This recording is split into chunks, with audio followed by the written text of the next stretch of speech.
Bonjour, dans cette vidéo, on va essayer de voir le parallélogramme avec ses propriétés. Donc, pour commencer, un petit rappel, c'est quoi un quadrilatère? Donc, un quadrilatère est une figure géométrique à quatre côtés. On a un exemple ici, ABCD est un quadrilatère. Donc, quels sont les côtés? Donc, on a quatre côtés, AB, AD, DC et BC. Et puis on a les sommets, il y en a quatre, deux exemples ici, A et D sont des sommets. On a deux diagonales, la diagonale AC et la diagonale BD. Et puis on a ce qu'on appellera les côtés consécutifs, ces deux côtés qui se suivent.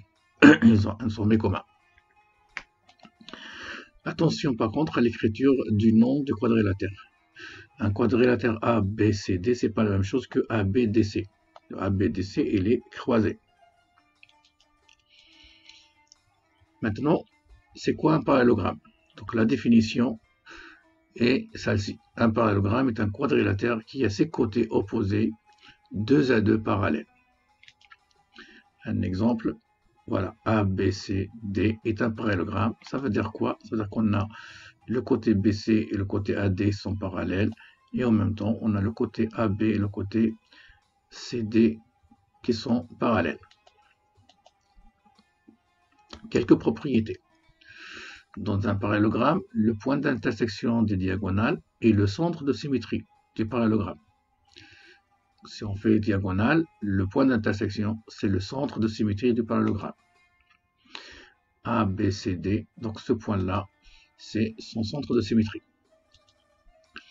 Les diagonales d'un parallélogramme se coupent en leur milieu, comme on voit ici. Donc, la distance entre D et O, ou bien le centre, c'est la même chose que entre le centre et B.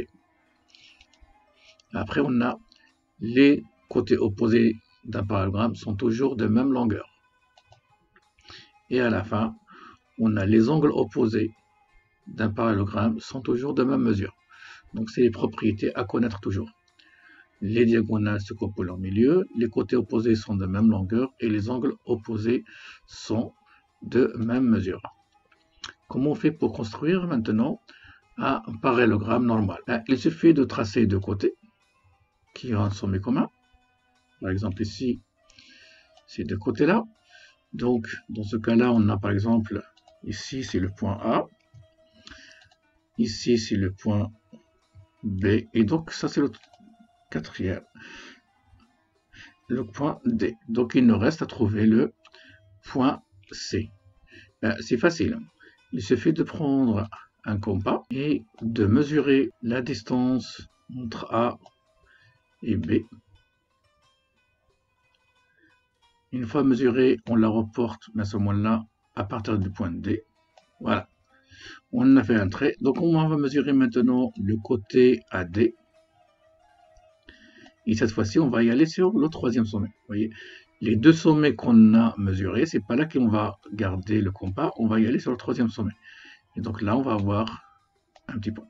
Et ce petit point-là, c'est celui qui va être le quatrième point, le point C. Maintenant, il ne reste qu'à tracer les côtés DC, voilà, et le côté, voilà, et donc on marque après le point C.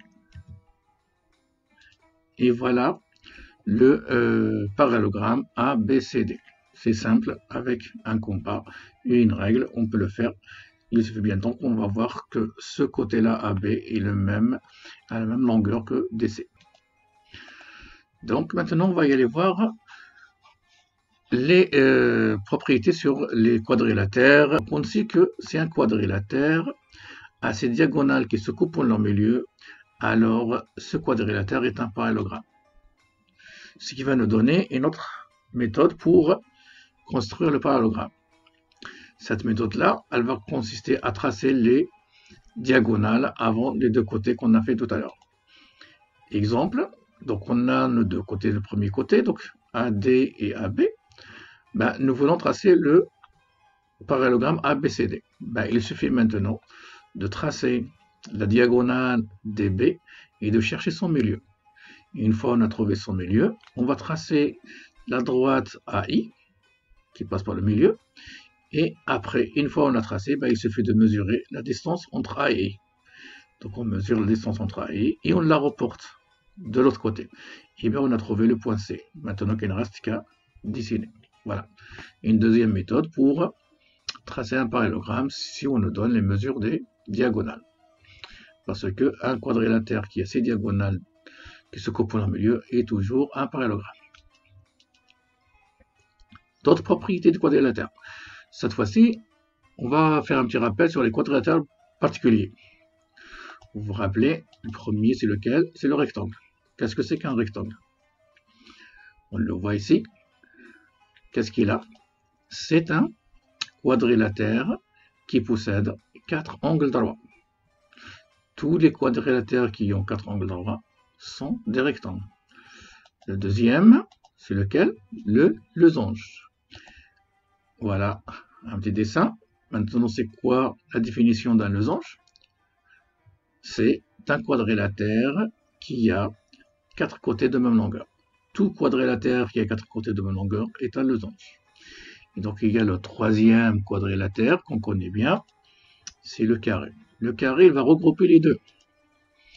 Le carré, vous voyez, il y a 4 angles droits et puis il y a 4 côtés de même longueur. Donc, un carré, c'est quoi? C'est là 4 angles droits et 4 côtés de même longueur. Donc, c'est à la fois un rectangle et un losange.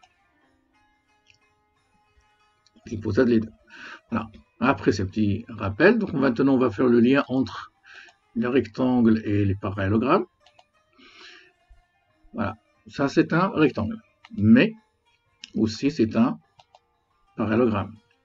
Si un parallélogramme a un angle droit, alors c'est un rectangle. Du moment où on a un angle droit, par exemple ici, celui qui est opposé, c'est un angle droit, donc on va trouver que les deux autres sont des angles droits. Un parallélogramme qui a un angle droit, c'est toujours un rectangle.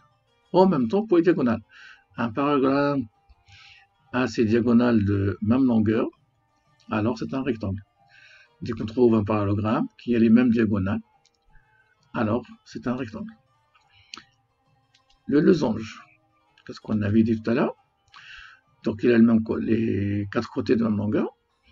Si un parallélogramme a ses diagonales perpendiculaires, alors c'est un losange, comme on le voit ici. Et si un parallélogramme possède 2 côtés consécutifs de même longueur, alors c'est un losange. Et le dernier, c'est le carré. Si un parallélogramme est à la fois un rectangle et un losange, alors c'est un carré. On va faire résumer un petit peu tout ça à travers un organigramme qu'on trouve souvent, qu'on arrive toujours à faire pour préparer par exemple une fiche de révision. Il vaut mieux faire cet organigramme. Donc on a un parallélogramme, il est là.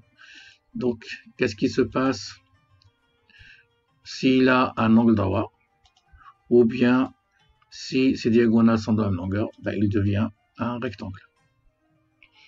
Maintenant, s'il a 2 côtés consécutifs de même longueur, ou bien si ses diagonales sont perpendiculaires, alors il devient un losange. Et en plus de ça maintenant, si il a un angle droit, il est un losange mais il a un angle droit, ou bien il est un losange mais qui a des diagonales qui sont de même longueur, ou bien si c'était un rectangle qui a deux côtés consécutifs de même longueur, ou qui a ses diagonales qui sont perpendiculaires, alors il devient quoi? Le carré. Voilà, merci et à bientôt.